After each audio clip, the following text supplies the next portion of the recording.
योऽन्तः प्रविश्य मम वाचमिमां प्रसुप्तां सञ्जीवयत्यखिलशक्तिधरस्वधाम्ना अन्यांश हस्तचरणश्रवणत्वगादीन् प्राणान्नमो भगवते पुरुषाय तुभ्यम्.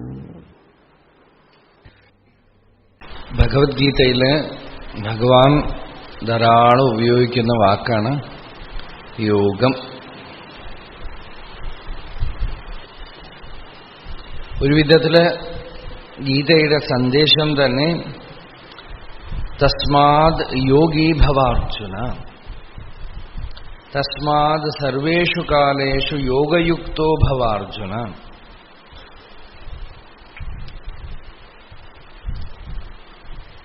ഇതൊക്കെ ഗീതാ സന്ദേശമാണ്. പക്ഷേ ആ വാക്ക് വളരെ ലോഡഡ് ആയിട്ട് പോയി. യോഗം എന്ന് പറഞ്ഞാൽ ഉടനെ ആളുകൾക്ക് തോന്നുന്നത് യോഗ ആസനങ്ങളാണ്, അല്ലെങ്കിൽ അറ്റ്ലീസ്റ്റ് പ്രാണായാമമാണ്. അത് മാത്രമാണ് തോന്നുന്നത്.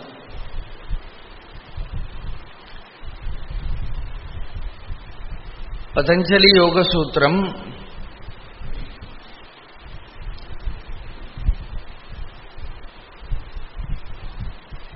രാജയോഗമാണ്. അതിനെ ഹിരണ്യഗർഭശാസ്ത്രം എന്ന് പറഞ്ഞ സദാശിവ ബ്രഹ്മേന്ദ്ര സ്വാമികളും വിശേഷിപ്പിക്കുന്നു. അതായത് ആ സമ്പ്രദായത്തിൽ പതഞ്ജലി യോഗസൂത്രം വിരചിച്ചു.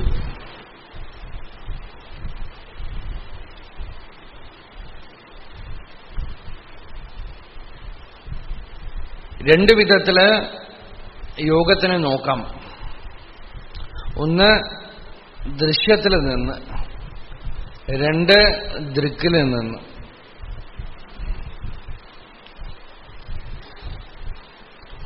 ദൃശ്യത്തിൽ നിന്ന് നോക്കുന്നതാണ്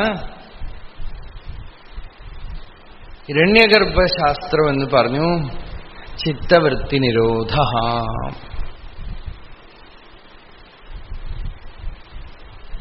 ദൃക്കിൽ നിന്ന് നോക്കുന്നതാണ്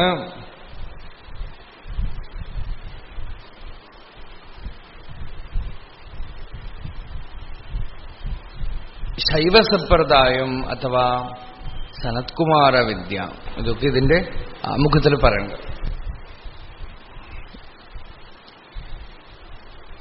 നിഷേധാത്മകമാണ് വേദാന്തം. നിഷേധിക്കുകയാണ്. ശരീരം ഞാനല്ല, മനസ്സ് ഞാനല്ല, ബുദ്ധി ഞാനല്ല, അഹങ്കാരം ഞാനല്ല. എന്നിട്ട് ഏത് അവശേഷിക്കുന്നു, അവശേഷിക്കുന്നതായ ആ തത്വം അതാണ് എന്റെ സ്വരൂപം എന്നുള്ള പ്രത്യഭിജ്ഞ ഗുരുമുഖമായിട്ടുണ്ടാവും.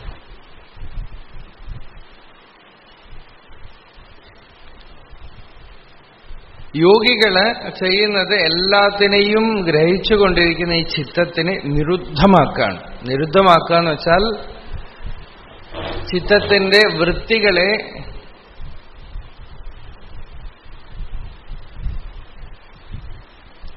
ചിത്തില് ഇരുത്തുകയാണ്. അല്ലാതെ നിരുദ്ധമാക്കാൻ പറ്റില്ല. ഇന്നലെ പറഞ്ഞു, യഥാ സർവാസാം വൃത്തീനാം നിരോധഃ തദാ ദ്രഷ്ടുഹു ചിതിശക്തേ സ്വാഭാവികേ സ്വരൂപേ സ്ഥിതി. അല്ലാതെ ചിത്തത്തിനെ നിരുദ്ധമാക്കിയാൽ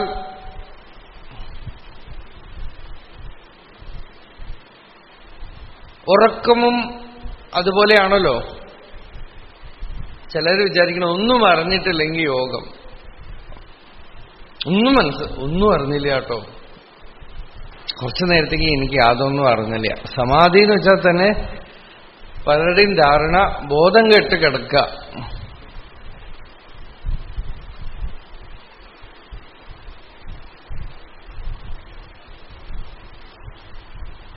ചിത് സ്വരൂപേണ അവസ്ഥിതി. കുസുമാഭഗമേ സ്ഫടികമണേരിവ. അതായത് ഒരു കുസുമം, ചെമ്പരത്തിപ്പൂവ് അല്ലെങ്കിൽ വേറെ എന്തെങ്കിലും കളർ പുഷ്പം ഒരു സ്ഫടികമണിയുടെ മുമ്പിൽ വെച്ചാൽ ആ സ്ഫടികമണി ആ കളറും കൊണ്ട് നിൽക്കും. സ്ഫടികമണിയിൽ ആ കളറുള്ള പോലെ തോന്നും. പക്ഷേ കുറച്ചുപോലും സ്ഫടികത്തിൽ ആ കളറില്ല അല്ലേ?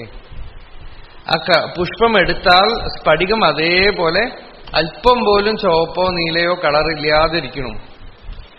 അപ്പൊ വാസ്തവത്തിൽ കുസുമം വെച്ചപ്പോഴും സ്ഫടികത്തിനൊന്നും സംബന്ധമേ ഇല്ല. സ്ഫടികം കളർ ഉള്ള പോലെ തോന്നിയാലും വാസ്തവത്തില് സ്ഫടികം രക്തമായിട്ടേ ഇല്ല, കളർ ഉണ്ടായിട്ടേ ഇല്ല, അതിൽ രഞ്ജനം വന്നിട്ടേ ഇല്ല. പക്ഷെ അത് പുഷ്പം വെച്ചിരിക്കുമ്പോ അറിയില്ല. പുഷ്പത്തിനെ നീക്കുമ്പോഴാണ് അറിയണത്. അതുപോലെ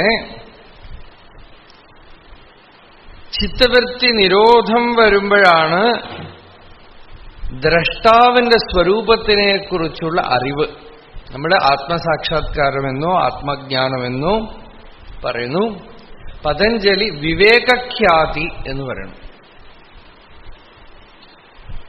അതാണ് അതിന് പേര്, വിവേകഖ്യാതി.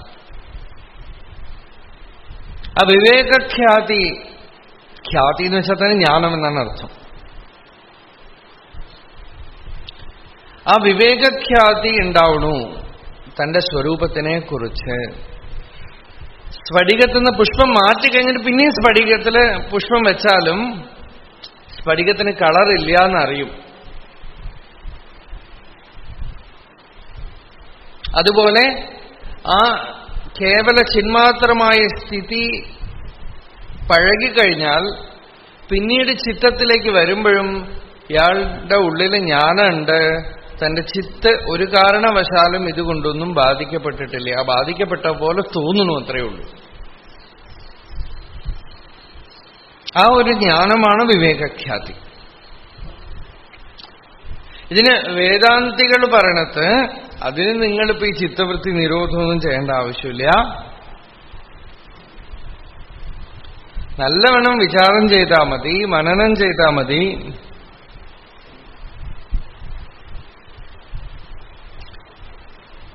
സുഷുപ്തിയിൽ തന്നെ ചിത്തവൃത്തി ഈശ്വരൻ തന്നെ നിരോധം ചെയ്ത് തരുന്നുണ്ട്.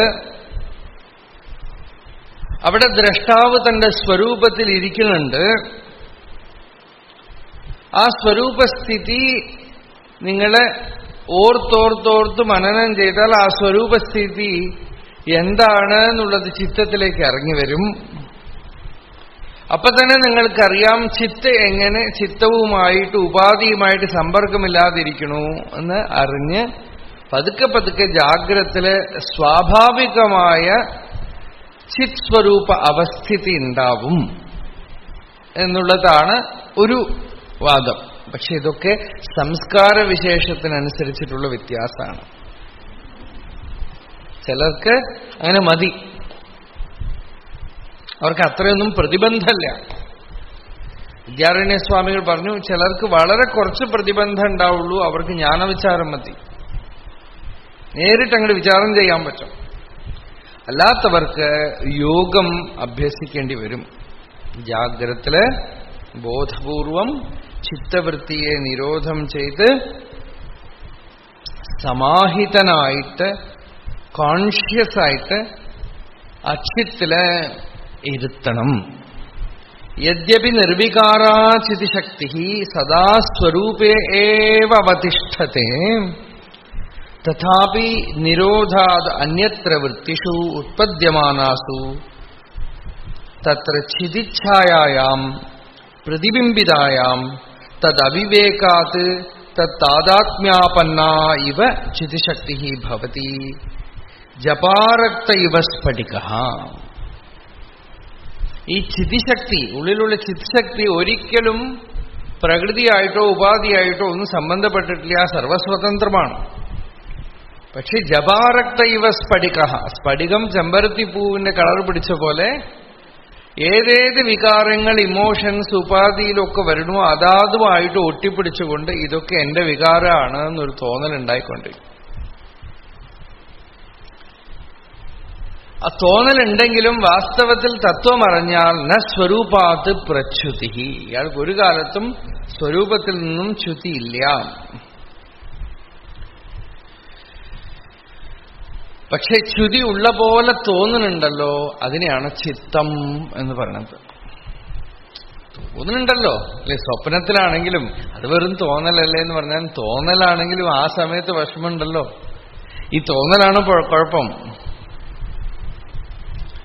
സ്വപ്ന സമയത്ത് എന്തൊക്കെയോ തോന്നി, സ്വപ്നത്തിൽ ഭയങ്കരമായി പേടിച്ചു.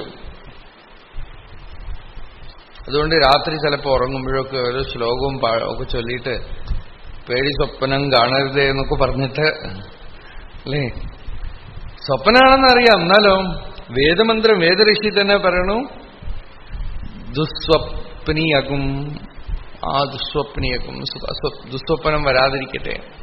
ദുർവാമന്ത്രമൊക്കെ തന്നെ ദൂർവാ ദുസ്വപ്നനാശനീ, ഈ ദുസ്വപ്നമൊക്കെ നീക്കണം. സംസാരം എന്ന് പറയുന്നത് ഒരു ദുസ്വപ്നാണല്ലോ. അതുകൊണ്ട് ഈ വൃത്തി നിരോധം അഭ്യസിക്കണം. ഭഗവാൻ ഗീതയിലും പറഞ്ഞു, അതുകൊണ്ട് യോഗോ അനിർവിണ്ണ ചേതസാം സങ്കൽപ്പ പ്രഭവാൻ കാമാൻ സർവാൻ അശേഷതഃ തെക്വാ അശേഷത. സങ്കല്പത്തിൽ വരുന്ന കാമനകളൊക്കെ വിട്ട് യോഗത്തിനെ അഭ്യസിക്കണം. മനസ്സിനെ പ്രത്യക്കിൽ കൊണ്ടുപോയി ഇരുത്തണം, സ്വരൂപത്തിലിരുത്തണം. ചിത്തത്തിന്റെ ദൂഷ്യത്തിന് ചികിത്സ ചെയ്താവണം. ശരി, ചിത്തം എന്ന് പറഞ്ഞാൽ എന്താ? വൃത്തയ, വൃത്തികളാണ് ചിത്തം. തോട്ട്സ്, മൂഡ്സ് എന്ത് വേണമെങ്കിൽ പറയാം. സാധാരണ ആളുകൾ പോലും പറയണ വാക്കാണ് മൂഡ് ശരിയില്ല, ഒരു മൂഡില്ല. വൃത്തയ പഞ്ചതയ്യ ക്ലിഷ്ടാഹ അക്ലിഷ്ടാഹ. 5 വിധത്തിലാണ് ചിത്തവൃത്തികള്. ചിലത് ക്ലേശം ജനിപ്പിക്കുന്നതാണ്, ചിലത് സുഖം ഉണ്ടാക്കുന്നതാണ്. പഞ്ചതയ്യോ വാർത്ത അവയവാ വക്ഷ്യമാണ് പ്രമാണാദയോ യാസാം സാമാന്യവൃത്തീനം. ഇതിൽ ചിലതൊന്നും ഞാൻ അങ്ങോട്ട് എടുക്കണില്ല. ഇതിലെ പ്രമാണ വിപര്യ വികൽപ്പ നിദ്രാ സ്മൃതയ, ഇതാണ് 5 വൃത്തികൾ. പ്രമാണം എന്ന് വെച്ചാൽ റൈറ്റ് നോളേജ്. ചിലപ്പോഴൊക്കെ മനസ്സ് ശരിയായ അറിവ് തരും. വിപര്യം മിഥ്യാജ്ഞാനം.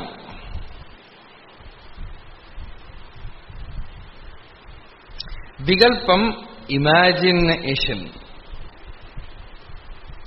സ്മൃതയ ഓർമ്മ. ഇതൊക്കെ മനസ്സിൽ വരണേ.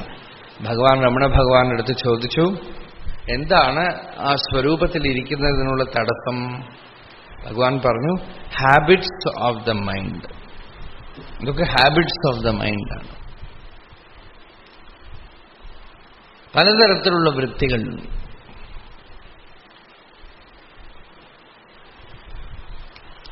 അതില് പ്രമാണം, എന്തൊക്കെയാണ് പ്രമാണം? Right knowledge. അതൊരു വലിയ ക്വസ്റ്റ്യനാണ്. പലപ്പോഴും നമ്മൾക്ക് മനസ്സിൽ വരുന്നതൊക്കെ റൈറ്റ് നോളേജ് ആവും. ചിലത് എനിക്ക് തോന്നി,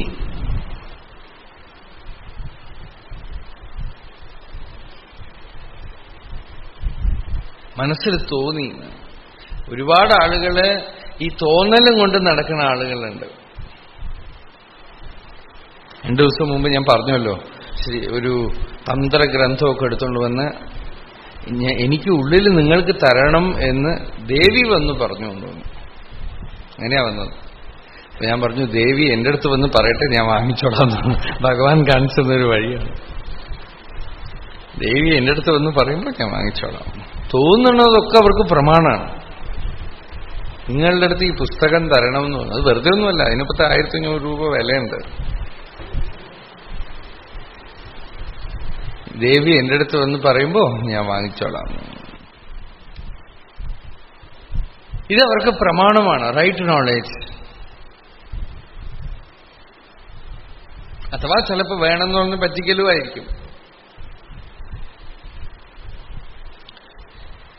അതുകൊണ്ട് നമ്മളുടെ ഋഷികൾ പറഞ്ഞു, നിങ്ങളുടെ മനസ്സ് പരിപൂർണമായും ശുദ്ധമായി ആത്മാവ് പറയണത് കേൾക്കണവരെ, അന്തര്യാമി പറയണത് കേൾക്കണവരെ you can not believe your mind.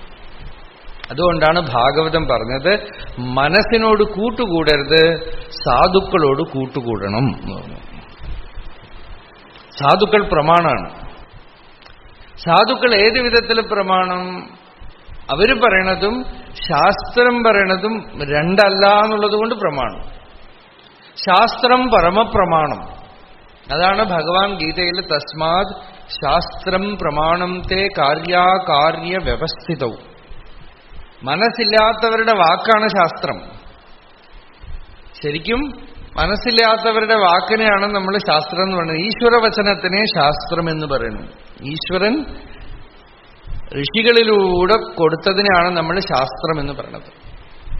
വേദം പറയണു, പ്രാചീന കാലത്തില് പൃശ്നികൾ എന്ന് പറഞ്ഞ് കുറെ ഋഷികളെ സൃഷ്ടിച്ച് ആ പൃശ്നികളിലൂടെ ഭഗവാൻ ലോകത്തിലേക്ക് വേദത്തിനെ കൊടുത്തു എന്നാണ്. അതുകൊണ്ട് ഭഗവാൻ പൃശ്നി ഗർഭൻ എന്ന് പേര്. എന്നുവെച്ചാൽ പൃശ്നികളുടെ ഗർഭത്തിൽ ഭഗവാൻ ഉണ്ടായിരുന്നു അത്രേ. അവരിലൂടെ ഈ ശാസ്ത്രത്തിനെ ലോകത്തിൽ പ്രകാശിപ്പിച്ചു.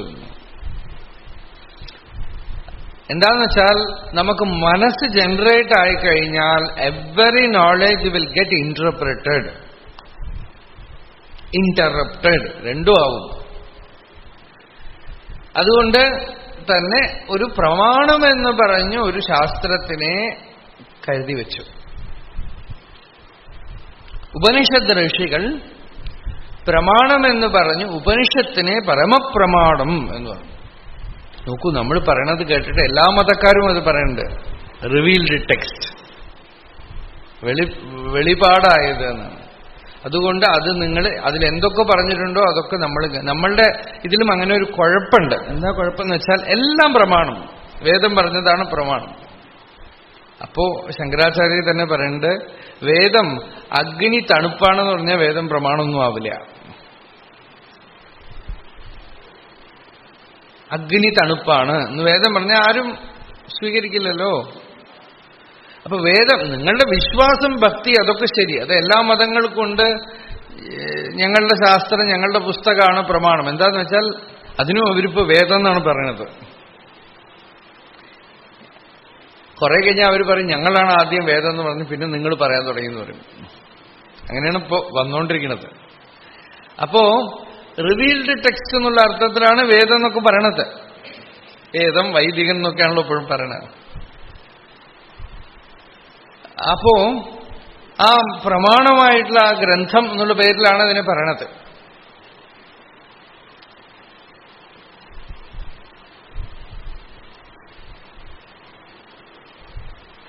ഉപനിഷത്ത് പ്രമാണം എന്ന് നമ്മൾ പറയാൻ കാരണം റിവീൽഡ് ടെക്സ്റ്റ് ആയതുകൊണ്ട് മാത്രമൊന്നുമല്ല, അനാദികാലമായി തുടർന്ന് ജ്ഞാനികൾ ഒരേ കാര്യത്തിനെ സാക്ഷാത്കരിച്ച് സംസാര നിവൃത്തി വരുത്തിയിട്ടുണ്ട്. അവരറിഞ്ഞിട്ടുള്ള പ്രമാണം, പരമപ്രമാണമായിട്ടുള്ളത് ആത്മജ്ഞാനമാണ്, സ്വരൂപ സാക്ഷാത്കാരമാണ്. അതിന്റെ പരമപ്രമാണം ഇവിടെയാണ് ഇരിക്കുന്നത്. കണ്ണാടി പ്രമാണം എന്താണെന്ന് വെച്ചാൽ മുഖം കാണിക്കുന്നത് കൊണ്ടാണ്, അല്ലാതെ കണ്ണാടിക്കൊന്നും പ്രാമാണ്യമില്ല. ഉള്ളത് ഉള്ളപടി കാണിക്കുന്നു എന്നുള്ള പ്രാമാണ്യമേ കണ്ണാടിക്കുള്ളൂ. അതുപോലെ ഉപനിഷത്തിന് എന്ത് പ്രാമാണ്യമാ ഉള്ളത്? നമ്മളുടെ ഉള്ളിലുള്ള നമ്മളുടെ സ്വരൂപത്തിനെ അത് പ്രകാശിപ്പിക്കണം. അതുകൊണ്ട് സ്വരൂപ സാക്ഷാത്കാരം നേടിയ ജ്ഞാനിക്ക് ഉപനിഷത്തൊന്നും ആവശ്യമില്ല. അയാൾ വിളിച്ചു പറയണത് ഉപനിഷത്തായിരിക്കും. അയാൾ എന്ത് പറയണോ അതവിടെ കാണാം. വേദാഹ അവേദാഹ ഭവന്തി എന്ന് വേദം തന്നെ പറയണം. അവിടെ വേദം അവേദമായിട്ട് തീരുന്നു. അറിഞ്ഞ ആൾക്ക്, തത്വത്തിനെ അതുപടിക്ക് തന്നെ അറിഞ്ഞ ആൾക്ക്, അതിൽ കൺഫ്യൂഷനൊന്നുമില്ല. തെളിഞ്ഞ അറിവ്. ആ തെളിഞ്ഞ അറിവ് വന്നിട്ടുണ്ടെങ്കിൽ അതിന് പ്രമാണം ശ്രുതി. അപ്പോ ഇയാൾ പറയണതും ശ്രുതി പറയണതും വ്യത്യാസമില്ലാതായിട്ട് തീരും. പക്ഷേ എന്താ കുഴപ്പമെന്ന് വെച്ചാൽ, അങ്ങനെയാണെങ്കിൽ ഈ സ്വരൂപ സാക്ഷാത്കാരം വന്നാൽ മതി, നിങ്ങൾ പുസ്തകം വേണ്ടാന്ന് പറഞ്ഞു കഴിഞ്ഞാൽ ഒരുപാട് ആളുകൾ ഇന്ന് തന്നെ ഉണ്ട് എന്റെ അനുഭവമാണ്. അതൊക്കെ പുസ്തകമല്ലേ, അത് വെറും പുസ്തകജ്ഞാനം. ഇത് ഞാൻ അനുഭവിച്ചു എന്ന് പറഞ്ഞ് ഈ അനുഭവം എന്ന് പറയുമ്പോൾ ഒരു കുഴപ്പം എന്താന്ന് വെച്ചാൽ, ഒരു ലൈറ്റ് കണ്ടത് അനുഭവമാണ്, ഭൂതപ്രേതങ്ങളെ കണ്ടതും അനുഭവമാണ്, എന്തോ കൃഷ്ണനെ കണ്ടു, രാമനെ കണ്ടു, രാധയെ കണ്ടു, ശിവനെ കണ്ടു, ദേവിയെ കണ്ടു, ഒക്കെ അനുഭവമാണ്. എല്ലാവരും വേണ്ടത് അനുഭവം എന്നാണ്. അനുഭവം എന്തൊക്കെയോ ഉണ്ട്. അതുകൊണ്ടാണ് വൈയക്തികമായ അനുഭവത്തിന് നമ്മൾ പ്രാമാണ്യം കൊടുക്കാത്തത്.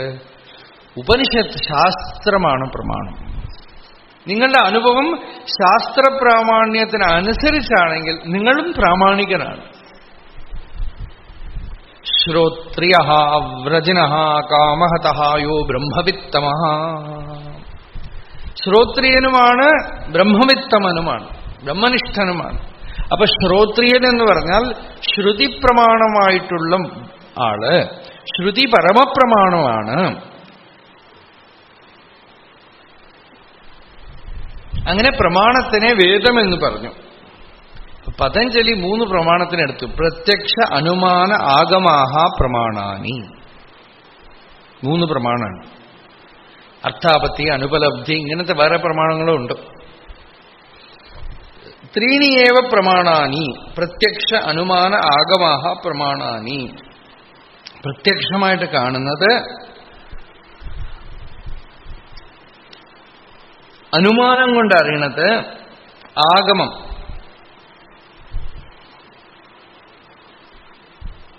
പ്രമാകരണം പ്രമാണം. തത്ര ചക്ഷുരാദിദ്വാര വ്യക്തിവിശേഷ നിർദ്ധാരണീ ചിത്തവൃത്തി പ്രത്യക്ഷ പ്രമാണം. തദാകാരവൃത്തൗ ചിതിശക്തേ പ്രതിബിംബ പ്രത്യക്ഷപമ. ഏവം ധ്യാനസമാധിദ്വാര ചിതിശക്തി വിശേഷാവദ്യോതിക സംപ്രജ്ഞാതാഖ്യാ ചിത്തവൃത്തി പ്രത്യക്ഷ പ്രമാണം. ഇവിടെ വേറൊരു കാര്യം കൂടെ പറഞ്ഞു.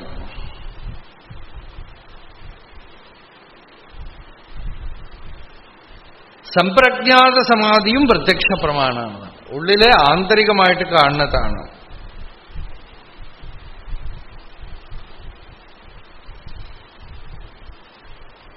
ആഗമം ഉപനിഷത് പ്രമാണം, വേദം പ്രമാണം.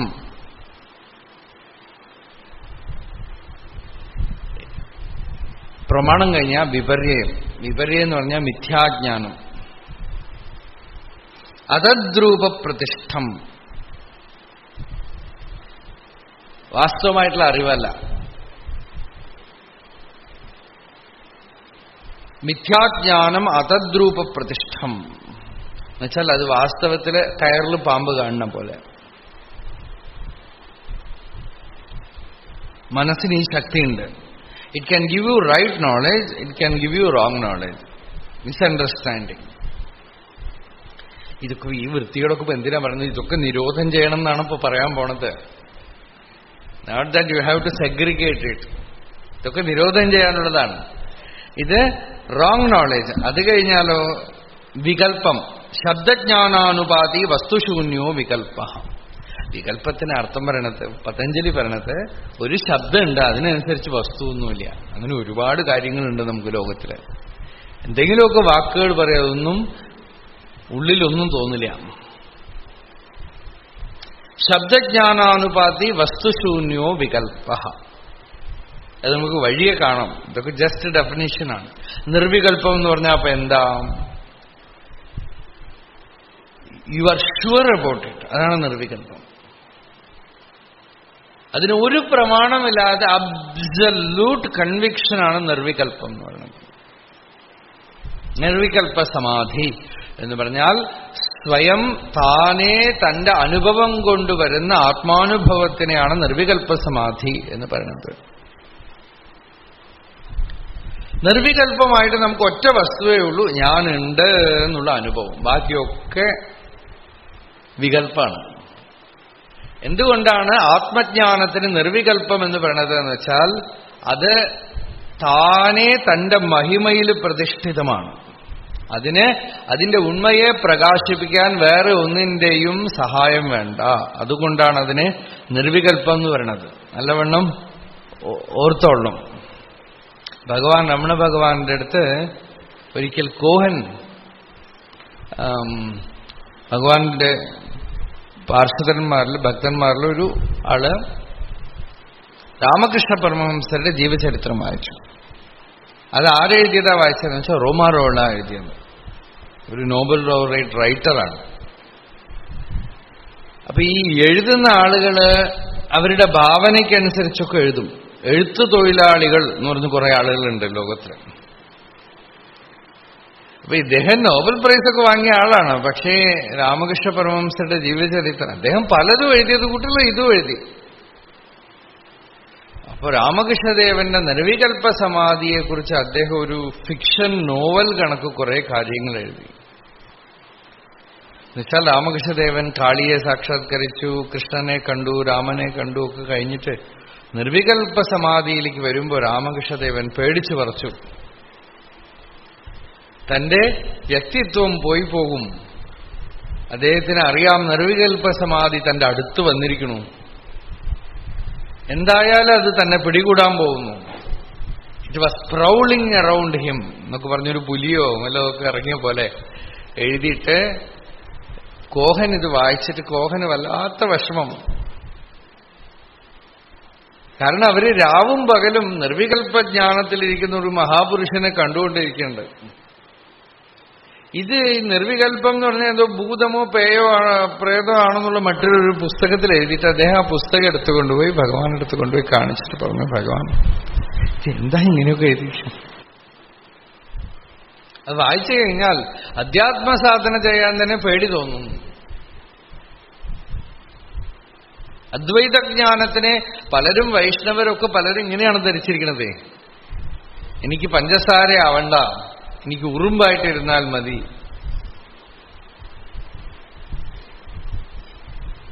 അതിനെ അനുഭവിച്ചുകൊണ്ടിരുന്നാൽ മതി എന്നാണ് പലരും പറയുക. കേൾക്കുമ്പോൾ നമുക്ക് ശരിയാണെന്ന് തോന്നും. പക്ഷെ ആ എക്സാമ്പിൾ വളരെ തെറ്റായ ഒരു എക്സാമ്പിളാണ്. നിങ്ങൾ ഭോക്താവും ഭഗവാൻ ഭോഗ്യവും ഒരിക്കലും ആവാൻ പറ്റില്ല. അനുഭവസ്വരൂപമാണ് ഭഗവാൻ.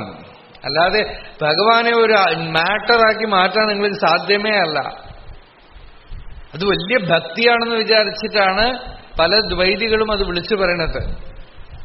ഞാൻ ഉറുമ്പും ഈശ്വരൻ പഞ്ചസാരയുമാക്കി മാറ്റാൻ, ഈശ്വരനെ എനിക്കൊരു കൺസ്യൂമർ പ്രോഡക്റ്റാക്കി മാറ്റാനുള്ള ഒരു ഇതാണ്.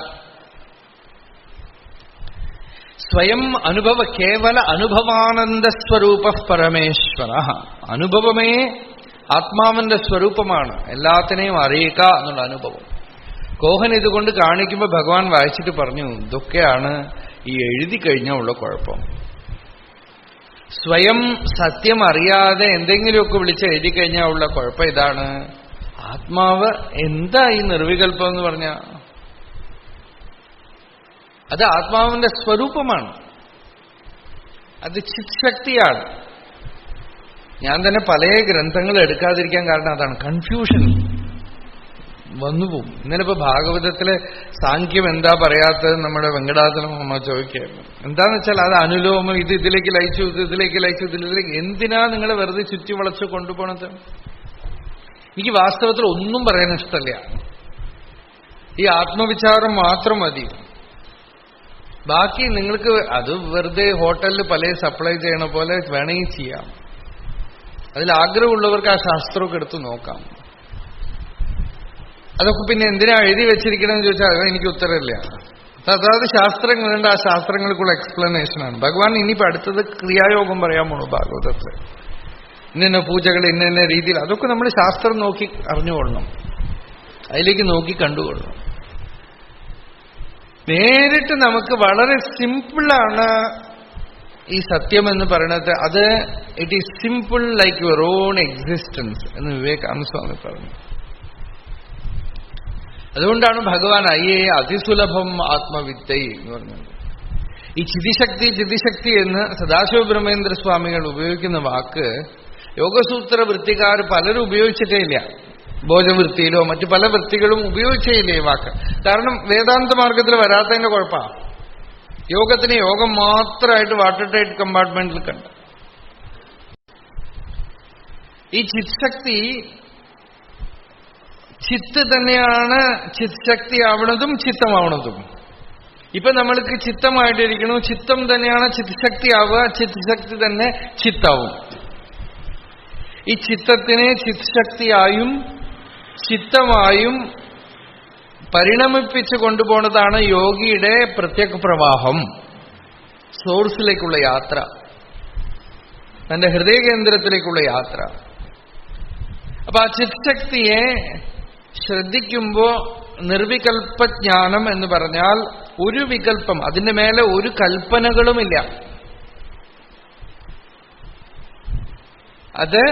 അതിന്റെ മേലെ ഒരു കൽപ്പനകളുമില്ല. സ്വയം പ്രകാശമായ ചിത്തിന്റെ സ്വഭാവമാണ് നിർവികൽപ്പം എന്ന് പറയണത്. ഞാൻ ഉണ്ടെന്നുള്ള അനുഭവം, അതല്ലാത്തതൊക്കെ വികല്പമാണ്.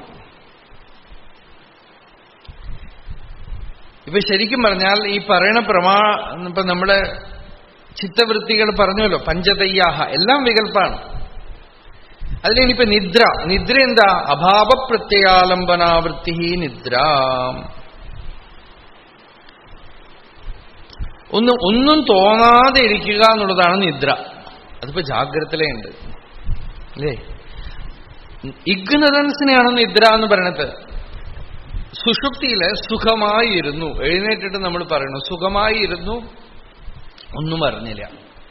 ഇതിൽ സുഖമായിരുന്നു എന്നുള്ളത് നിദ്രയല്ല. അങ്ങനെയാണെങ്കിൽ അതെങ്ങനെ അറിഞ്ഞു? ഒന്നും അറിഞ്ഞില്ല എന്ന് പറയണ്ടല്ലോ, അതാണ് നിദ്ര.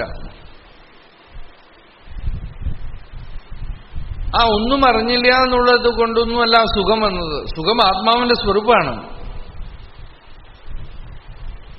ഒന്നും അറിഞ്ഞില്ല എന്ന് പറയണത് ഒരു ദോഷമാണ്. സുഖമായിരുന്നു എന്ന് ദോഷമല്ല. അഭാവപ്രത്യയാലംബനാവൃത്തി. വൃത്തി എന്തിനെങ്കിലുമൊക്കെ ആലംബനം ചെയ്യും. വൃത്തി എന്ന് പറഞ്ഞാൽ എനർജിയാണത്. Mind is a kind of energy. Either it will hold to some form or to ignorance. ഗ്രഹണ ഗ്രഹണേ ഏവ രാത്ര്യഹനി. ഭാഷ്യക്കാരനോടടുത്ത് പറയണു, വിഷയങ്ങളെ ഗ്രഹിക്കുന്നതാണ് മനസ്സിന്റെ പകൽ, വിഷയങ്ങളെ ഗ്രഹിക്കാതിരിക്കുന്നതാണ് മനസ്സിന്റെ രാത്രി എന്നാണ്. രമണ ഭഗവാൻ അക്ഷരമണമാലയില് ഒരു പാട്ടുപാടി, രാപ്പകലില്ല വെറുവെളി വീട്ടിൽ രമിത്തിടുവോം വാ അരുണാചല. രാവും പകലുമില്ലാതെ ആ ചിതാകാശത്തിൽ രമിക്കാം ഹേ അരുണാചലന. രാവ് എന്ന് പറയുന്നത് ഒന്നും അറിയാതിരിക്കുക, പകലെന്ന് പറയുന്നത് എല്ലാത്തിനും അറിയുക. ഈ രണ്ട് പവറും മൈൻഡിന്റെയാണ്. Waking state is mind, dream is mind, and sleep is also mind.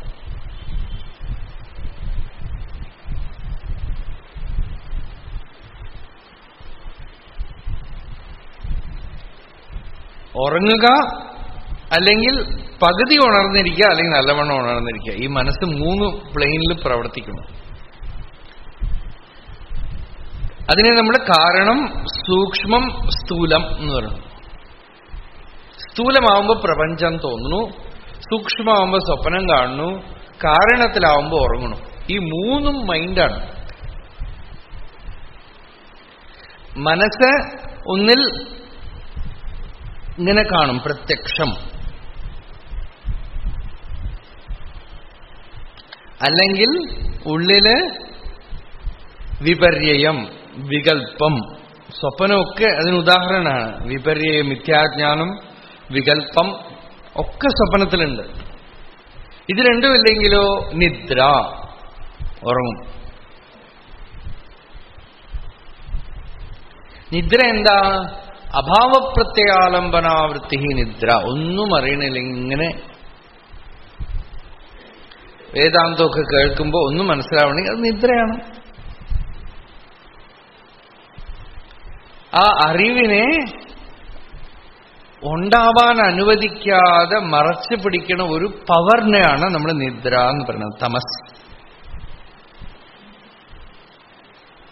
വസ്തുഭാവ പ്രതീയതേ യസ്മിൻ ആവരകേ തമസി sati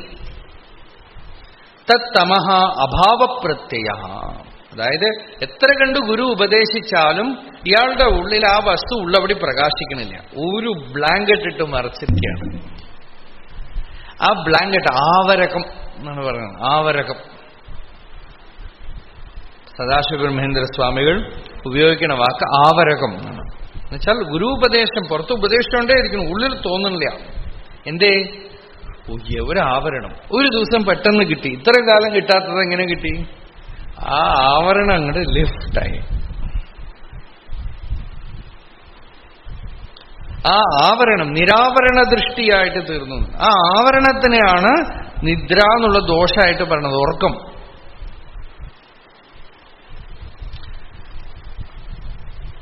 തം വിഷയീകുർവതി വൃത്തി നിദ്ര. ഒന്നും അറിയണം, ഉള്ളിലൊരു ശൂന്യത, ഒന്നും മനസ്സിലാവണില്ല എന്ന് പറയുന്നത്, ഇരുൾ. അതിനെ അറിയുന്ന ആ വൃത്തിയാണ് നിദ്ര. തസ്യാഹ സുഖമഹമസ്വാപ്സം ന കിഞ്ചിത് അവേശിതം അവേദിഷം ഇതി സ്മരണസ്യ അനുഭവപൂർവകത്വാദ് വൃത്തിത്വം. ഒന്നും അറിഞ്ഞില്ല എന്ന് ഞാൻ എഴുന്നേറ്റ് പറയുന്നുണ്ടല്ലോ, ആ അനുഭവം തന്നെ, ആ വൃത്തി തന്നെ നിദ്ര. ഇതും മൈൻഡാണ്. ആകെ മൊത്തത്തിൽ നമ്മളുടെ അറിവിന്റെ മണ്ഡലത്തിൽ ഇതിന്റെ കളിയാണ് നടക്കുന്നത്. അനുഭൂത വിഷയ അസംപ്രമോഷ സ്മൃതി. അനുഭൂതസ്യ പിത്രാദേഹ അസംപ്രമോഷ തദ് അനുഭവജന്യം അനുസന്ധാനം സ്മൃതി ഇത്യർത്ഥഃ. സ്മൃതി, മെമ്മറി. കഴിഞ്ഞ് ഇന്നലത്തെ കാര്യം, ഇന്നലെ നടന്നത്, രാത്രി കണ്ട സ്വപ്നം, രാത്രി കണ്ട സ്വപ്നത്തിനും ഇന്നലെ നടന്ന ഇൻസിഡന്റും ഇപ്പൊ മെമ്മറിയാണ് അല്ലേ? രണ്ടിനും പ്രമാണത്തിനെ ഓർക്കണു. ഇന്നലെ നടന്നത് മാത്രമേ ഓർക്കുള്ളൂ എന്നൊന്നുമില്ല. ഇന്നലത്തെ സ്വപ്നം നോക്കും, ഇന്നലെ ടി-വിയിൽ കണ്ട സീരിയൽ നോക്കും, സിനിമ നോക്കും, ഒക്കെ ഒരേപോലെ മൈൻഡിൽ ഇങ്ങനെ തോട്ട് ഫോമിൽ വരണു. ഇപ്പോ അതൊന്നുമില്ല. ദാറ്റ് ഈസ് ഓൺലി മെമ്മറി, സ്മൃതി. അതും ആത്മാവിനെ മറയ്ക്കുന്ന ഒരു വിക്ഷേപമാണ് മെമ്മറി. വൃത്തി, നിദ്ര. ഇത്രയും കാര്യം ഇപ്പൊ പറഞ്ഞു. പ്രമാണ വികൽപ്പ എന്തൊക്കെയാ? വിപര്യേ വികൽപ്പ നിദ്രാ സ്മൃതയ. പ്രമാണം, വിപര്യം, വികൽപ്പം, നിദ്ര, സ്മൃതി. ഇത്രയും കാര്യങ്ങള് 5 വൃത്തികള്. വൃത്തികൾ ഇത് ഏതെങ്കിലും കാറ്റഗറിയിൽ പെടും. ഇത്രയും പറഞ്ഞ് പതഞ്ജലി പറഞ്ഞു, അഭ്യാസ വൈരാഗ്യാഭ്യാം തം നിരോധ. ചിത്തസ്യ നിസർഗതോ നിർഗത സ്രഗാദിഗോചര വൃത്തിസരിത്പൂരം വൈരാഗ്യേന വിനിവാര്യ സമാധി അഭ്യാസേന പ്രശാന്ത പ്രവാഹ സമ്പാദ്യത്തെ.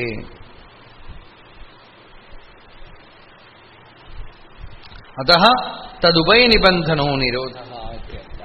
ഈ ചിത്തവൃത്തികളെ മുഴുവൻ എന്ത് വൃത്തിയാണ്, അതിന്റെ കാറ്റഗറി എന്താണെന്ന് നോക്കാനേ പാടില്ല. കോൺസ്റ്റന്റ് സെപ്പറേഷൻ, പ്രത്യക്ഷിതേഹേ വിഭജനം. സദാശിവബ്രഹ്മേന്ദ്ര സ്വാമികൾ തന്നെ പറഞ്ഞത് ഇതാണ്. ചിത്തിനെ ചിത്തത്തെന്ന് പിരിച്ചു നിർത്തുക.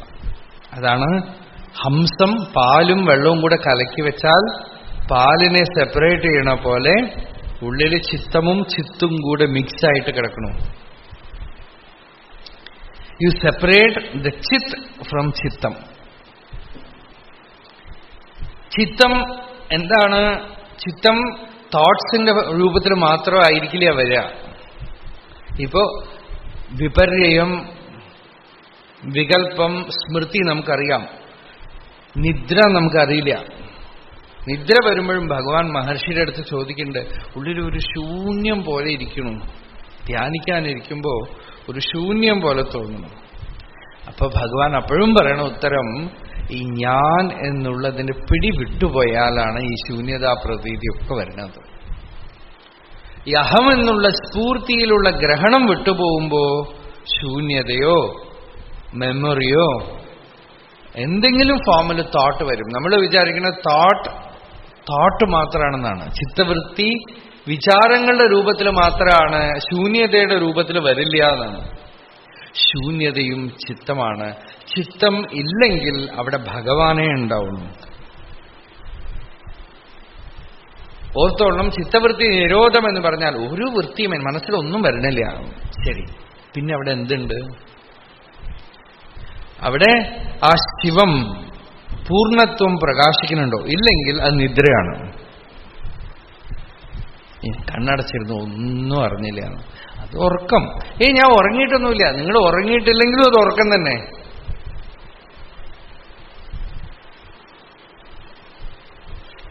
നിങ്ങൾക്ക് മഹാവാക്യ അർത്ഥം പ്രകാശിക്കണവരെ ഉള്ളിലെ എല്ലയില്ലാമൽ ഒളിരും എന്ന് ഭഗവാൻ പറഞ്ഞു. ആ പ്രത്യക്ഷിത്തിന്റെ സ്വരൂപത്തിന്റെ അനുഭവം ഉണ്ടാവണവരെ അതായത് ആ ഫുൾഫിൽമെന്റ്, പൂർണ്ണത്വം, ശാന്തിയുടെ അനുഭവം ഉള്ളിലുണ്ടോ? ശരി. ഇല്ലെങ്കിൽ അത് മനസ്സാണ്, അത് വൃത്തിയാണ്. Any form it is only mind. പ്രത്യക്ഷം, വികല്പം, പ്രമാണം, വികല്പം, റൈറ്റ് നോളജ്, എനിക്ക് നല്ല അറിവുണ്ടാവുന്നുണ്ട്, ക്ലിയറായിട്ട് മനസ്സിലാവേണ്ടത്, അതും മനസ്സ് തന്നെയാണ്. അറിവിലമർന്ന് അതുമാത്രമായിടേണം. അറിവേ സ്വരൂപമായി ചിന്മാത്രമായിട്ടിരിക്കണം. അറിഞ്ഞു കഴിഞ്ഞാൽ അറിവിനെയും വിട്ടുകളയാ. കാരണം അറിവും ഒരു അഴുക്കാണ്.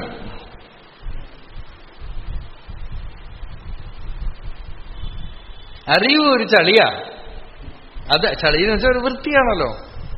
അതുകൊണ്ട് പാണ്ഡിത്യം നിർവിദ്യ ബാല്യേന തിഷ്ഠാസേത് മൗനം ഗച്ഛേത്.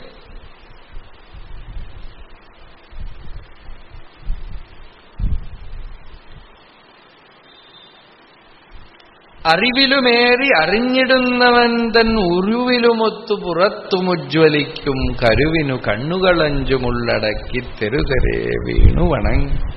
ചിത്തിനെ ഗ്രഹിച്ചുകൊണ്ടേയിരിക്കണം. ചിത് സ്വരൂപഗ്രഹണം,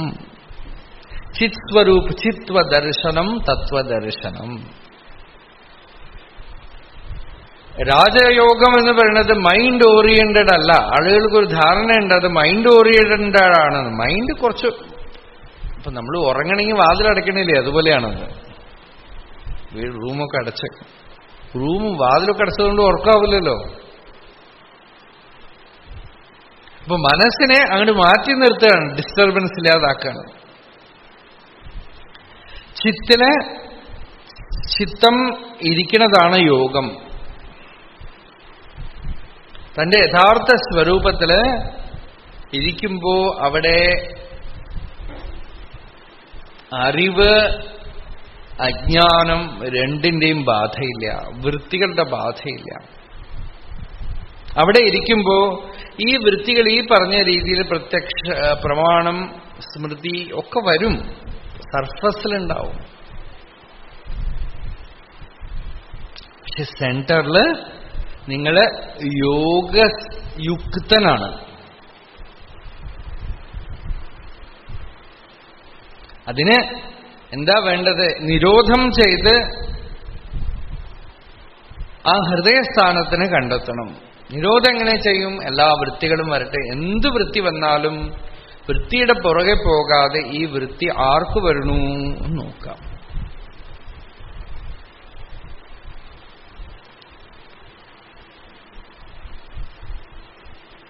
എനിക്ക് വരണു, ഞാനാണ് ചിന്തിക്കുന്നത്, ചിന്തിക്കുന്നവൻ ഞാൻ. ഈ ഞാൻ ആരാണ്? ഞാൻ എന്ന് പറയുന്നത് എന്താണ്? ഞാനെന്റെ സ്വരൂപം എന്താണ്? ഈ അസ്മിതയുടെ സ്വരൂപം എന്താണ്? ഞാൻ അതെവിടുന്ന് ഉദിക്കണു എന്ന് നോക്കുമ്പോ ഈ ഞാൻ എന്ന് പറയുന്നത് ഒരു വികല്പമാണ്. കയറിൽ പാമ്പ് പോലെ അതൊരു വിപര്യമാണ്. എത്രയോ ജന്മങ്ങളായിട്ടുള്ള സ്മൃതിയുടെ ഒരു ഭണ്ഡാകാരമാണ്. ആരായും അത് അഭാവപ്രത്യാലംബന വൃത്തിയായ നിദ്രയാണ്.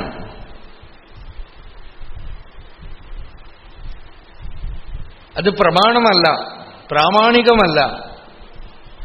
ഇത്രയും സാധനങ്ങള് അവിടെ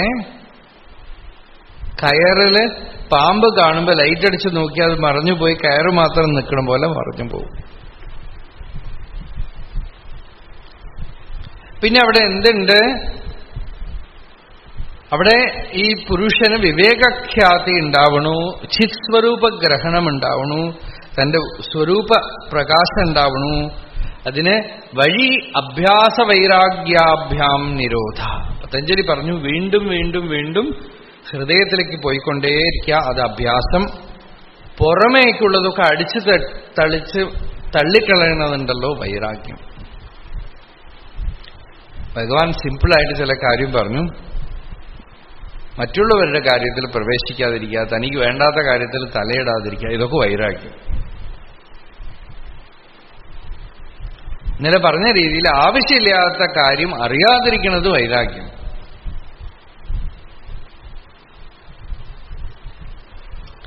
വന്ന വേലയെ പാര്, വന്നത് എന്തിനാണോ അത് ശ്രദ്ധിക്കുക. അത് ആണ് അഭ്യാസത്തിലെ മുഖ്യം. ശ്രദ്ധയെ സത്തിലേക്ക് ഇട്ടുകൊണ്ടേയിരിക്കുന്നു. പൗനഃപുണ്യേന ആവർത്തനം അഭ്യാസ. നമ്മളുടെ മനസ്സിന് സ്വഭാവം എന്താ? പുറത്തേക്ക് പോയിക്കൊണ്ടേയിരിക്കാം, ഇന്ദ്രിയങ്ങളിലൂടെ തെറിച്ചുകൊണ്ടേയിരിക്കും.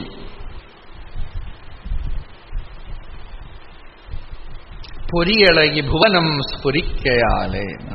തീപ്പൊരി ഇങ്ങനെ ഇളകി പ്രപഞ്ചം ഇങ്ങനെ തോന്നിക്കൊണ്ടേയിരിക്കും. അഭ്യാസം എന്താണ്? വീണ്ടും വീണ്ടും വീണ്ടും ഞാൻ ആരാണ്, എന്റെ സ്വരൂപം എന്താണ്. ഈ ചിത്തവൃത്തികളൊക്കെ, എല്ലാ വൃത്തികളും ഞാൻ എന്നുള്ള വൃത്തിയെ പിടിച്ചുകൊണ്ടാണ് നിൽക്കുന്നത്. ഞാൻ എന്നുള്ള വൃത്തിയില്ലെങ്കിൽ വേറെ ഒരു വൃത്തിയുമില്ല. ഈ അസ്മിതയാണ്. ഇനിയിപ്പോ പറയാൻ പോകുന്നു, അവിദ്യാക്ഷേത്രം ബാക്കി ക്ഷേത്രങ്ങൾക്കൊക്കെ പ്രസൂതി സ്ഥാനമാണ്. അവിദ്യയുടെ സ്വരൂപം തന്നെ ഈ അസ്മിതയാണ്, ഞാൻ. ഞാൻ ഉദിച്ചു കഴിയുമ്പോൾ ബാക്കി എല്ലാം ഉദിച്ചു, വൃത്തികളൊക്കെ പൊന്തി. അപ്പൊ അഭ്യാസം കൊണ്ട് വീണ്ടും വീണ്ടും വീണ്ടും ഉള്ളിലേക്ക് മുക്കി കിണറ്റിലൊരു സാധനം അന്വേഷിക്കണ പോലെ ഈ അഹംവൃത്തി, ഞാൻ എന്നുള്ള വൃത്തി എവിടുന്ന് ഉദിക്കണൂന്ന് ശ്രദ്ധിക്കുമ്പോ ഉള്ളില് ഒരു ഭൂമി കാണും.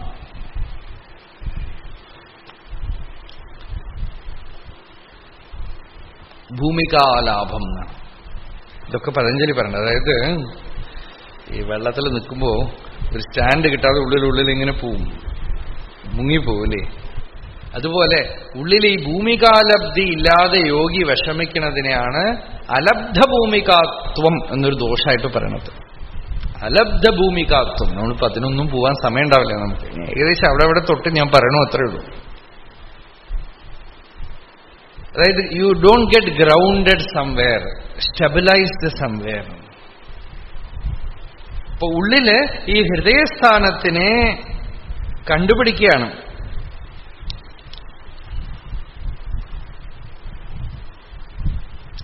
ആ ഭൂമിക കിട്ടിക്കഴിഞ്ഞാൽ, ഉള്ളിൽ ആ സെന്റർ കിട്ടിക്കഴിഞ്ഞാൽ, തത്ര സ്ഥിതൗ യത്നഃ അഭ്യാസ. ആ ഒരു സ്റ്റേറ്റിനെ മെയിൻറ്റെയിൻ ചെയ്തുകൊണ്ടിരിക്കുന്നതാണ് അഭ്യാസം. വേദാന്തത്തിൽ പോലും അങ്ങനെയാണ്. ഗുരു ഉപദേശിക്കുമ്പോ ശ്രവണം ചെയ്തുകൊണ്ടേയിരിക്കണു. ഏതോ ഒരു സ്ഥിതിയിൽ ഉള്ളില് ആ ഒരു പ്രത്യഭിജ്ഞ, ആ ഒരു സെന്ററുടെ തെളിവുണ്ടാവും. തെളിവുണ്ടായിക്കഴിഞ്ഞാൽ പിന്നെ ഏകാന്ത സ്ഥലത്തിനെ ആശ്രയിച്ച് ആ സെന്ററിനെയാണ് മനനം ചെയ്യണത്. അല്ലാതെ ഈ പറഞ്ഞ കാര്യങ്ങളൊന്നുമല്ലല്ലോ മനനം ചെയ്യണത്. ഒരുപാട് വിപര്യം ഈ അക്കാഡമിക്കിൽ വന്നിട്ടുണ്ട്. പല പുസ്തകങ്ങൾ ട്രാൻസ്ലേഷൻ ചെയ്തതിലൊക്കെ listening to the Vedantic text is shravana and analysing is mananam. പോയി.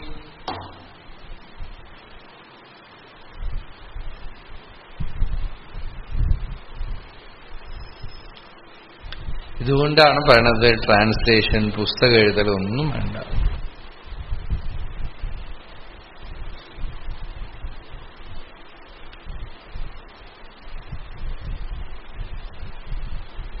അതൊക്കെ രഹസ്യമായിട്ട് തന്നെ ഇരിക്കണം. പരസ്യമാക്കാൻ പറ്റില്ല. അത് അവിടെ വരുമ്പോഴേ അറിയുള്ളൂ. ആ സ്റ്റേറ്റിലേക്ക് വരുമ്പോഴേ അറിയുള്ളൂ.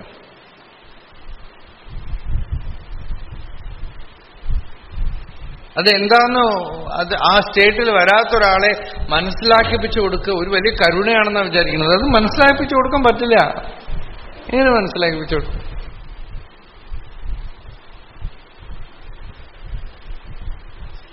ശ്രവണത്തിന് ശേഷം ഈ സാധകന്, ശ്രോതാവിന് ആ വസ്തുഭാനം ഉണ്ടായി കഴിയുമ്പോഴേ മനനം പറ്റുള്ളൂ.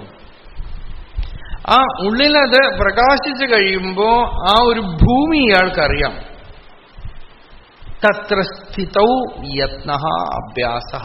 ആ സ്ഥിതിയെ, ആ പദത്തിനെ മെയിൻറ്റെയിൻ ചെയ്യാനുള്ള ഉള്ളിലുള്ള ഒരു സ്ട്രഗിളാണ് അഭ്യാസം.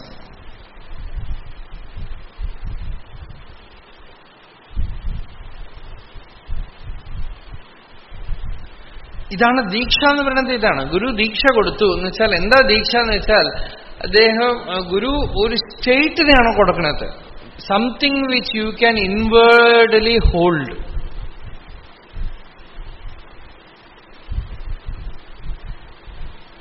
ഈ സ്ഥിതി കൊടുക്കും.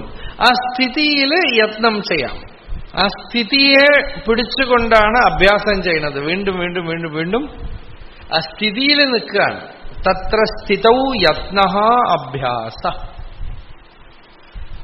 ആ സ്ഥിതിയിലുള്ള യത്നം. തത്ര തയോർമധ്യേ സ്ഥിതി നൈശ്ചല്യം നിരോധഃ തത്ര ചർമ്മണി ദ്വീപിനം ഹന്തി ഇവൻ നിമിത്താർത്ഥേയം സപ്തമി. ഏവം ച സ്ഥിതി നിമിത്തകോ യത്നഃ മാനസഃ ഉത്സാഹഃ സ്വതയേവ ബഹിഃ പ്രവാഹശീലം ചിത്തം സർവദാ നിരോധ്യാമീത്യേവം വിധ ഉത്സാഹഃ ആവർത്യമാനോ അഭ്യാസഃ ഇത്യുച്യത്തെ.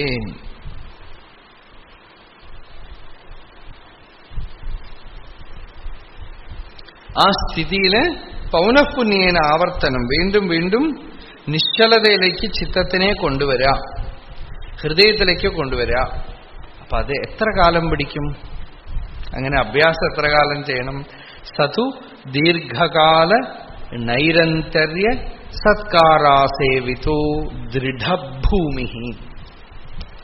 ആ ഭൂമിയില് ഒരാളെ എപ്പോ എസ്റ്റാബ്ലിഷ്ഡ് ആവും എന്ന് ചോദിച്ചാൽ വീണ്ടും വീണ്ടും വീണ്ടും ആ ഒരു സ്റ്റേറ്റിൽ ഇരുന്ന് പഴകി പഴകി പഴകി പഴകി ഇതിനൊരു സബ്സ്റ്റിറ്റ്യൂട്ടേ ഇല്ല. കാരണം നമുക്ക് ഭഗവാൻ ഒറ്റ പവറേ തന്നിട്ടുള്ളൂ. എഫേർട്ട് എന്ന് പറയുന്നത് നമ്മളുടെ ഒരു പവറാണ്, ഒരു എനർജിയാണ്. ആളുകൾ വിചാരിക്കുന്നത് എഫേർട്ട് ഇടാതെ കാര്യം നടക്കാൻ വല്ല വഴിയുണ്ടോ, ഗുരു ഇങ്ങനെ കാണിച്ചത് കൊണ്ട് വരുമോ, എന്തെങ്കിലും സീക്രട്ട്, അങ്ങനെ ഒരു വഴിയേ ഇല്ല. അങ്ങനെയൊക്കെ ചെയ്തിട്ട് പിന്നെയും പരിശ്രമിക്കണം. രാമകൃഷ്ണ പരമഹംസരുടെ ശിഷ്യന്മാർക്കൊക്കെ രാമകൃഷ്ണ പരമഹംസർ അത്ര അനുഗ്രഹം കൊടുത്തു. എന്നിട്ട് സ്വാമി ബ്രഹ്മാനന്ദ കാശിയിൽ തപസ് ചെയ്യുമ്പോൾ ഒരു ശിഷ്യൻ ചോദിച്ചു, നിങ്ങൾക്കൊക്കെ രാമകൃഷ്ണദേവൻ എല്ലാം തന്നിട്ട് നിങ്ങൾ എന്തിനാ ഇങ്ങനെ തപസ് ചെയ്യുന്നത്? അദ്ദേഹം എല്ലാം തന്നു, പക്ഷെ അദ്ദേഹം എല്ലാം തന്നു ഞങ്ങൾ അറിയണമല്ലോ. അറിയാനായിട്ട് we have to put effort, you have to own it. നിങ്ങൾക്കത് നിങ്ങളുടെ അനുഭവമായിട്ട് തീരണമെങ്കിൽ നിങ്ങളുടെ ഉള്ളിലുള്ള പവർ അതിൽ കൊണ്ടുപോയി ഇടണം. ആ യത്നം തന്നെയാണ് സാക്ഷാത്കാരം എന്ന് പറയുന്നത്. എഫേർട്ട് ഒന്നിൽ നിങ്ങൾ പുറത്ത് ഉപയോഗിക്കും, അല്ലെങ്കിൽ അകത്ത് ഉപയോഗിക്കും. പുറത്ത് ഉപയോഗിച്ച സംസാരം, അകത്ത് ഉപയോഗിച്ച മുക്തി, അത്രയേ ഉള്ളൂ. ഫ്രീഡം എന്ന് നമ്മൾ പറയുന്നത് തന്നെ എഫേർട്ടാണല്ലോ, അല്ലേ? ഫ്രീ വിൽ എന്ന് പറഞ്ഞാൽ എന്താ? എഫർട്ടാണ്. ഫ്രീ വിൽ തന്നെയാണ് ബോണ്ടേജ്. ശ്രദ്ധിച്ചിട്ടുണ്ടോ നിങ്ങള്? നിങ്ങളുടെ ഫ്രീഡമാണ് ബോണ്ടേജ്. ശരിക്കും ഹയർ പ്ലെയിനിൽ പോകുന്തോറും ഫ്രീഡം കുറയും. നമ്മൾ വിചാരിക്കുന്നത് മഹാപുരുഷന്മാർക്ക് ഇഷ്ടം പോലെ നടക്കാൻ പറ്റുന്നതാണ്. പറ്റുകയില്ല. അവിടെ ഫ്രീ വില്ലേ ഇല്ല, ഫ്രീഡമേ ഇല്ല. റോഡിൽ പോകുമ്പോൾ എങ്ങനെ വേണമെങ്കിൽ വാഹനം ഓടിച്ചു പോകാം, നടക്കാം, കുറച്ച് ഈ സന്തു കൂടെ പോകാം, ആ സന്തു കൊടുക്കുമ്പോൾ. ആകാശത്തിൽ പ്ലെയിനിന് ഒരു റൂട്ടേ ഉള്ളൂ. വലിയ ഫ്രീഡം ഉള്ള പോലെ തോന്നും. It's all guided by some other force, അല്ലേ? റോക്കറ്റ് ഇവിടുന്ന് വിട്ടാൽ കഴിഞ്ഞു. ഹയർ പ്ലെയിനിൽ പോകും തോറും ഒരു റോഡേ ഉള്ളൂ. ആ ഋതത്തിന്റെ ഉള്ളിലേ അത് നിൽക്കുള്ളൂ. അങ്ങോട്ടും ഇങ്ങോട്ടും പോകാൻ പറ്റില്ല. അതിന് ഫ്രീ വില്ലേ ഇല്ല. ഫ്രീ വിൽ തന്നെയാണ് ബന്ധം, സംസാരം എന്ന് പറയണത്. അതുകൊണ്ട് സത്യം അറിഞ്ഞവനെ സംബന്ധിച്ചിടത്തോളം ഫ്രീ വില്ലും ഡെസ്റ്റിനിയും ഒന്നുമില്ല. നൈവ വിധിഹി നയത്ന. അപ്പൊ ഈ ഫ്രീ വിൽ തന്നെയാണ് ബന്ധം. ഞാൻ ചെയ്യണു എന്റെ എന്നുള്ളത് തന്നെയാണ് ബന്ധം. ആ ഫ്രീ വില്ലിനെ ഹൃദയത്തിൽ അടക്കാനുള്ള യത്നമാണ് തപസ്. ആ ഫ്രീ വിൽ കംപ്ലീറ്റ് ആയിട്ട് ആ സുപ്രീം വില്ലില് കൺസർവ്ഡ് ആവണം. ഈശ്വരന്റെ ഇച്ഛാശക്തിക്കുള്ളില് ജീവന്റെ ഇച്ഛാശക്തി വലിച്ചെടുക്കപ്പെടണം. ഈ ഇച്ഛാശക്തിയെ ഈശ്വരന്റെ ഇച്ഛാശക്തി ആവുന്ന ഹൃദയസ്ഥാനത്തിലേക്ക് തിരിച്ചയക്കുക എന്ന് പറയുന്നതാണ് യോഗം. ആ യോഗം പൂർത്തിയാകുന്നവരെ, ഇയാൾക്കൊരു സെൽഫ് വിൽ ഉള്ളവരയ്ക്കും ഇയാൾ സംസാരിയാണ്. ഇയാളുടെ ഉള്ളിൽ ഒരു വിൽ ഉണ്ട്, that has no self in it. ജീവൻ മുക്തന് he is a will without a self, or he is a self without a will. Both way you can say. He is the manifestation of a supreme will, and there is no self in it. The self, what you call as ego, അതവിടെ ഇല്ല. അല്ലെങ്കിലോ അവിടെ ഒരു സെൽഫേ ഉള്ളൂ, അത് ഈശ്വരത്വം, ഇച്ഛാശക്തി, ഓംനിപൊട്ടൻസ് or ഓംനീഷ്യൻസ്. അതിന്റെ ഒരു പ്രവൃത്തിയേ ഉള്ളൂ, അവിടെ വില്ലില്ല, സെൽഫ് വില്ലില്ല. ഇച്ഛാശക്തി, ജ്ഞാനശക്തി, ക്രിയാശക്തി ഒക്കെ ഒന്നായിട്ട് മാറുകയാണ് അവിടെ. ഇച്ഛാശക്തി തന്നെയാണ് ജ്ഞാനം, ജ്ഞാനം തന്നെയാണ് ക്രിയ, മൂന്നും ഒന്നായിട്ട്. സത്ത്, ചിത്ത്, ആനന്ദം. അപ്പോ ഈ സെൽഫ് വിൽ, ഈഗോവിന്റെ വിൽ, അഹങ്കാരത്തിന്റെ ആ ഇച്ഛാശക്തിയെ സ്വരൂപത്തിൽ സമർപ്പണം ചെയ്യാണ്, ഹോമം ചെയ്യാണ്. രഹസ്തർപ്പണ തർപ്പിതായൈ നമഃ. അവിടെ ഒരു തർപ്പണം നടക്കുകയാണ് ഹൃദയത്തില്. ആ ഹൃദയത്തിലൊരു ഹോമം നടക്കുകയാണ്. ചിദഗ്നിയില് ഒന്ന് ഹോമിക്കുകയാണ്. എന്തിനെ ഹോമിക്കുന്നു? ഈ ചിത്തത്തിനെ, അതിന്റെ ഇച്ഛാശക്തിയെ, അഭിമാനത്തിനെ ഹോമിക്കുകയാണ്. ആ ഹോമിച്ചു ഹോമിച്ച് ഹോമിച്ച് സവനമൊഴിഞ്ഞു പിറപ്പൊഴിഞ്ഞു വാഴും.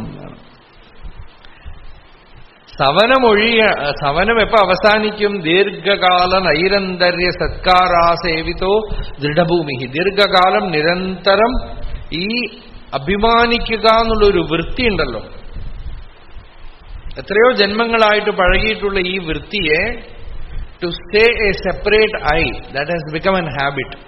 ആ ഹാബിറ്റിനെ ഹൃദയത്തിൽ ഒതുക്കി ഒതുക്കി ഒതുക്കി ഒതുക്കി ഒതുക്കി ഒതുക്കി അവസാനം ആ ഹാബിറ്റ് ഇല്ലാതാവണം. അത്രയേ ഉള്ളൂ. റിവേഴ്സ് ചെയ്യാണ്. You are reversing the habit. ആ അഹത്തിനെ അതിന്റെ മൂലത്തിൽ കൊണ്ടുപോയി സമർപ്പണം ചെയ്യുന്ന ദീർഘകാല നിരന്തര അഭ്യാസം കൊണ്ട് ഈ അഭിമാനം അടങ്ങുന്ന സ്ഥലത്തൊരു ഭൂമി കാണും. ആ ഭൂമിയെ നമ്മൾ ഹൃദയം എന്ന് പറയണു. ആ ഭൂമിയില് ദൃഢമായിട്ട് ഇയാൾ ഇരിക്കും. എന്നുവെച്ചാൽ അവിടെ വീണ്ടും ഒരു വികല്പം തോന്നില്ല. കയറിൽ പാമ്പ് തോന്നുന്ന പോലെ വീണ്ടും ഒരു അഭിമാനത്തിന്റെ ജന്മം ഉണ്ടാവില്ല.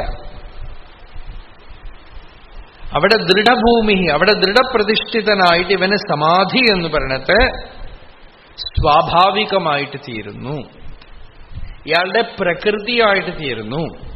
He gets established there, abide there. അതാണ് യദി ദിവസൈഹി മാസൈഹി വാ സമാധിസിദ്ധിം വാഞ്ചേത് തഥാ വിദ്യമാനാഹ ചത്വാര ഏവ വേദാഹ താൻ അധ്യേതും ഗതസ്യ മാണവകസ്യ പഞ്ചദിവസാഹ അതീതാഹ നാദ്യാപ്യസൗ സമാഗതഃ ഇതി മൂഢവചനാനുസാരി ഏവം യോഗി സ്യാത്. ഈ ചന്ദ്രശേഖര ഭാരതി സ്വാമി ഇതേ കാര്യം വിവേക ചൂടാമണി ഭാഷ്യത്തിൽ പറയുന്നു. അദ്ദേഹം ഇവിടുന്ന് എടുത്തതാണെന്ന് ഇപ്പൊ നമുക്ക് മനസ്സിലാവുന്നുണ്ട്. സദാശിവ ബ്രഹ്മേന്ദ്ര സ്വാമിയുടെ മുമ്പ് വന്നാണല്ലോ. അപ്പൊ സദാശിവ ബ്രഹ്മേന്ദ്ര സ്വാമിയാണ് ആ ഉദാഹരണം പറഞ്ഞത്. ഒരാള് യോഗാഭ്യാസം തുടങ്ങുമ്പോഴേക്കും എനിക്ക് എത്ര ദിവസമായി ഇതിങ്ങനെ ചെയ്തുകൊണ്ടിരിക്കുന്നു. സ്കൂളിലും കോളേജിലൊന്നും നമ്മൾ ചോദിക്കുന്നില്ല എത്ര വർഷമല്ലേ വേസ്റ്റ്. 25 വർഷം പൊക്കണവും തൂക്കി ഒന്നിനും കൊള്ളാതായിട്ട് തീർന്നു. എന്നിട്ട് നമ്മളൊന്നും ചോദിച്ചില്ല. ഈ അധ്യാത്മ സാധനയ്ക്ക് ആരംഭിക്കുമ്പോഴേക്കും തന്നെ ചോദ്യമാണ് ഇത്, ചിലർക്കൊക്കെ തോന്നുകയാണ് ഒരാഴ്ച ഒരു കോഴ്സ് കഴിഞ്ഞു വന്നപ്പോഴേക്കും സാക്ഷാത്കാരം വന്നു കഴിഞ്ഞു. ഒരാൾ പറഞ്ഞു, എനിക്ക് ഉള്ളിൽ കിട്ടിക്കഴിഞ്ഞു എന്ന് തോന്നുന്നു. ഞാൻ പറഞ്ഞു, കുഴപ്പം കുറച്ച് കഴിഞ്ഞാൽ മാറിക്കൊള്ളുന്നു. ഒരാഴ്ച അല്ല സമയത്ത് വന്നു എന്ന് തോന്നുന്നു, കുറച്ച് കഴിഞ്ഞാൽ മാറിക്കൊള്ളുന്നു. നിങ്ങൾ ഇങ്ങനെയൊന്നും ലോകത്തിൽ വേറെ ഒന്നും എക്സ്പെക്ട് ചെയ്യണില്ലല്ലോ. ഇതിൽ നിങ്ങൾ എക്സ്പെക്ട് ചെയ്യുമ്പോൾ തന്നെ you are four business. Natural അല്ല അത്. എന്തിനാ നിങ്ങളിതിലൊരു ഫലം കൊതിക്കണത്? നിങ്ങളായിട്ട് ഇരിക്കുന്നത് കൊണ്ട് നിങ്ങൾക്ക് എന്ത് കിട്ടാനാ? നിങ്ങളുടെ സ്വാഭാവിക സ്ഥിതിയാണത്. Just reversing it. ശരി, കിട്ടിയാൽ ആയിക്കോട്ടെ, കിട്ടിയാൽ അങ്ങനെ തന്നെ ഇരിക്കൂ. കിട്ടിയെന്ന് അറിയണ ഈ ഞാൻ ആരാ? എനിക്ക് കിട്ടി എന്ന് പറയണ ഈ ആളാരാ?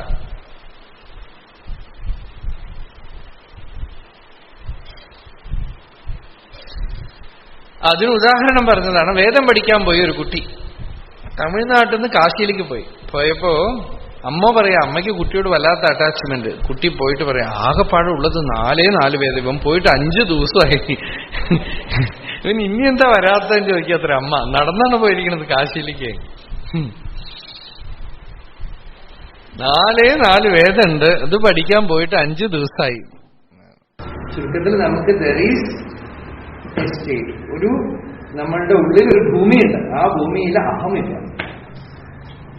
ആ ഭൂമിയില് അഭിമാനമില്ല. അഭിമാനമില്ലാത്ത ഒരു ഭൂമി നമ്മളുടെ ഉള്ളിലുണ്ട്. അഭിമാനമില്ലാത്തതായ ആ ഭൂമിയിലെ ഇരിക്കലാണ് യോഗം. അവിടെ നമ്മളുടെ ചിതിശക്തി ഉള്ളിലിരിക്കണം, അഭിമാനമില്ലാതെ. ഹൃദയത്തിലെ ആ ഭൂമികാലാഭമാണ് യോഗം. എത്ര ഉപരമത്തെ ചിത്തം നിരുദ്ധം യോഗസേവയാ എത്ര ചൈവ ആത്മനാ ആത്മാനം പശ്യൻ ആത്മനി തുഷ്യതി. യോഗസ്ഥിതി എന്ന് പറഞ്ഞാൽ അഭിമാനമില്ലാത്ത ഒരു പദം. ആ പദത്തില് താനായി ചിത്തു മാത്രം പ്രകാശിച്ചിരിക്കണം.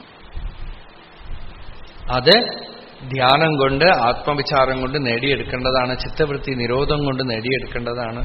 വൃത്തികളൊക്കെ ഉദിക്കുമ്പോഴും ഈ വൃത്തികളുടെ പുറകെ പോകാതെ, എല്ലാ വൃത്തികൾക്കും മൂലമായ വൃത്തി ഞാനെന്നുള്ള വൃത്തിയാണ്. ഈ ഞാനെന്നുള്ള വൃത്തിയെ ആരായുമ്പോ അത് ഹൃദയത്തിൽ ചെന്ന് മറയും.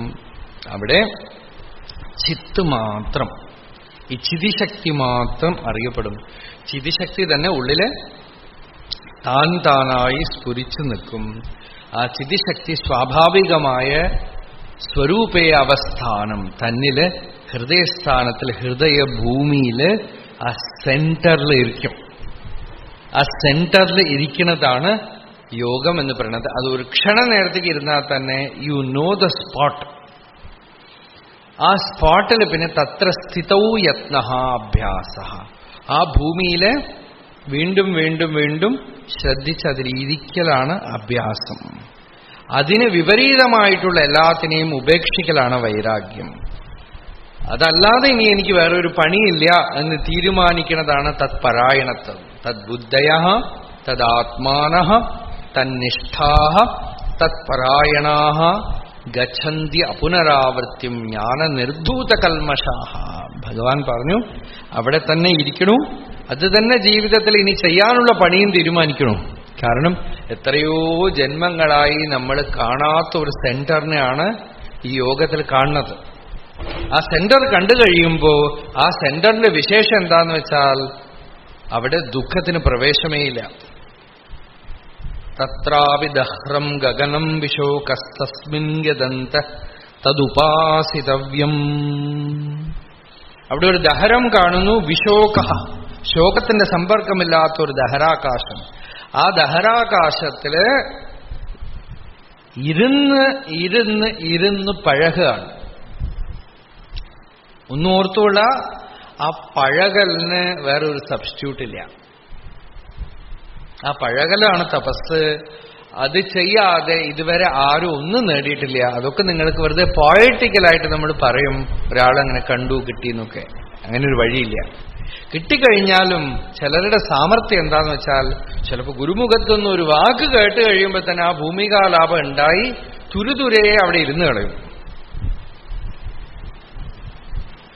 അവർക്ക് തടസ്സമൊന്നുമില്ല, വൈരാഗ്യമില്ല. അപ്പോൾ നമുക്കൊരു എക്സ്പ്ലനേഷൻ എന്താ, അവർക്ക് ഈ പ്രതിബന്ധം ഒന്നുമില്ല, മൈൻഡിന്റെ ഹാബിറ്റ്സ് ഒന്നും അവർക്ക് തടസ്സമല്ല, അവർക്ക് ആലസ്യമില്ല, അവർ അറിവിൽ കൊതിക്കണില്ല, വേറെ എന്തിലെങ്കിലുമൊക്കെ ബുദ്ധിയെ പ്രവേശിപ്പിക്കണില്ല. ആ ഇരുപ്പ് തന്നെ അവർക്ക് പരമലാഭമായി തീരുമാനിച്ചിരുന്ന മഹാഭാഗ്യവാന്മാരാണ് അവർ.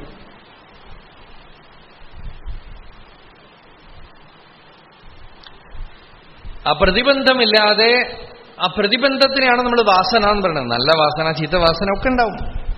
ആ പ്രതിബന്ധമൊക്കെ വാസനയാണ്.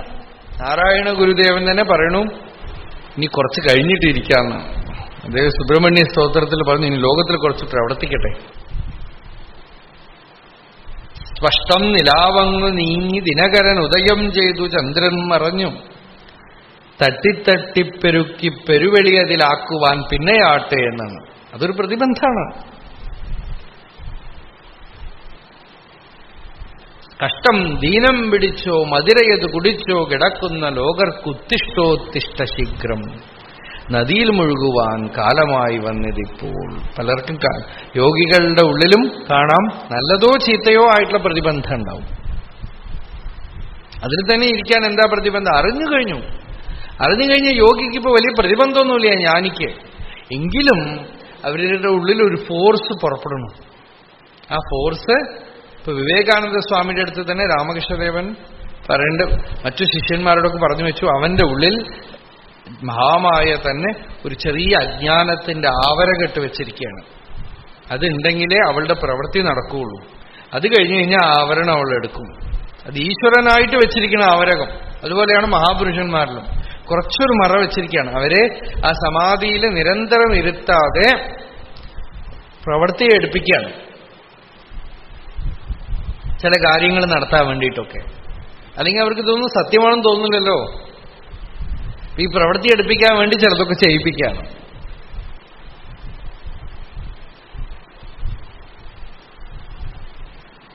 അത് ഈശ്വര നിയുക്തമായ ഒരു ആവരകമാണെന്ന് വേണമെങ്കിൽ പറയാം. പക്ഷെ എന്ത് ആവരകവും ഒരു പ്രതിബന്ധമാണ്. എപ്പോ വാസനകൾ മുഴുവൻ പോയി കഴിഞ്ഞു, ആത്മാനുഭൂതി പ്രതിബന്ധശൂന്യ, വാസനകളൊന്നുമില്ലാത്ത പ്രതിബന്ധശൂന്യമായ സ്വരൂപ അനുഭൂതി ഹൃദയത്തിൽ ഉണ്ടാവുന്നു. ആ പ്രതിബന്ധശൂന്യമായ സ്വരൂപാനുഭൂതിയെ ഭഗവാൻ പതഞ്ജലി യോഗം എന്ന് വിളിച്ചു. സ്വരൂപത്തില് ദ്രഷ്ടാവ് ഇരിക്കണു, തഥാ ദ്രഷ്ടുഹു സ്വരൂപേ അവസ്ഥാനം. ഇതിന് പ്രതിബന്ധമായിട്ടുള്ളത് പുറമേക്ക് ലോകത്തിലെ നേട്ടങ്ങളോ അല്ലെങ്കിൽ കോട്ടങ്ങളോ ആയിരിക്കാം, അകമേക്ക് സിദ്ധികളായിട്ടൊക്കെ വരും. അതൊക്കെ പ്രതിബന്ധമാണ്.